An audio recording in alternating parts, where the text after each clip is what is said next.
When you hear the name Michael Jordan, you think of greatness. 6 NBA championships, 5 MVP awards, a global icon who redefined the game of basketball. But before he became the GOAT, he was just a teenager with a dream, who almost gave it all up. It was 1978, Wilmington, North Carolina. A skinny 15-year-old boy walked nervously into the gym. He was trying out for his high school's varsity basketball team. Michael wanted nothing more than to wear that varsity jersey, to prove he belonged. But when the final roster was posted, his name wasn't there.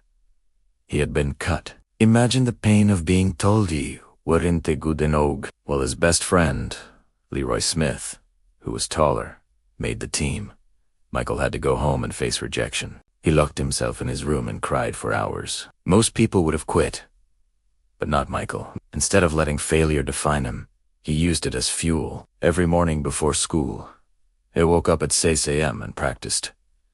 He played in the afternoons. He shot free throws until his hands hurt. He worked relentlessly. Michael later said, "Whenever I was working out and got tired and figured I ought to stop, I'd close my eyes and see that list in the locker room without my name on it. That usually got me going again."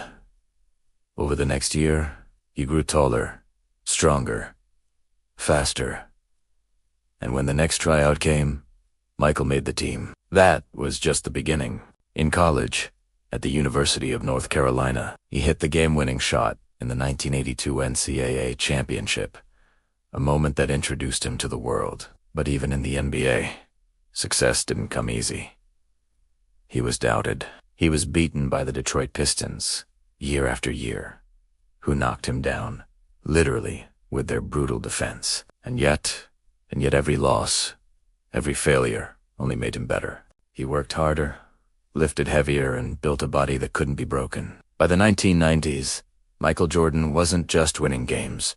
He was dominating the sport. 6 NBA championships with the Chicago Bulls, 2 three-peats, countless buzzers. But his greatness wasn't only about talent. It was about mindset. On his side, I've missed more than 9,000 shots in my career. I've lost almost 300 games. 26 times I've been trusted to take the game-winning shot and missed. I've failed over and over and over again in my life. And that is why I succeed.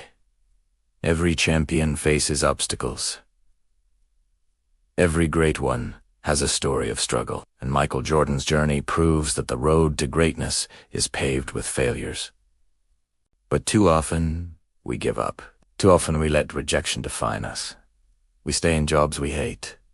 We don't pursue that dream girl. We don't start that YouTube channel. We don't speak up. We don't audition. Why? Because of fear. Fear of what others might think. Fear of rejection. Fear of failure. But here's the truth. If you want to succeed, you must fail. You have to be willing to fail. You can't let rejection clip your wings. As Jordan said, obstacles don't block the path to success. They are the path to success. The question is, what will you do with your failures? Will you let them break you or make you? Here's what I know. The boy who was cut from his high school basketball team went on to become the greatest basketball player of all time. The young man who couldn't find a publisher for his first book went on to write 29 more, selling over 300 million copies worldwide. The student who failed his first 2 years in college went on to drop out. The rock star who was laughed off stage at his first gig went on to sell 300 million records. The famous actress who began her career with a bang went on to win an Oscar. As you watch this right now, there are people who think you're a failure. Maybe they're right. Maybe you are. But maybe you're not.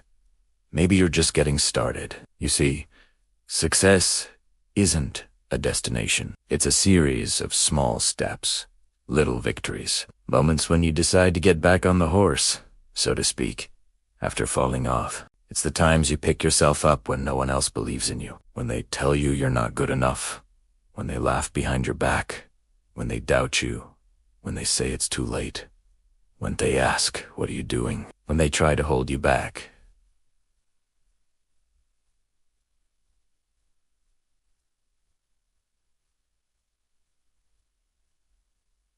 Success is proving them wrong. One step at a time, one shot at a time, one book at a time, One day at a time, one victory at a time. Michael Jordan's story is proof that failure is not the end.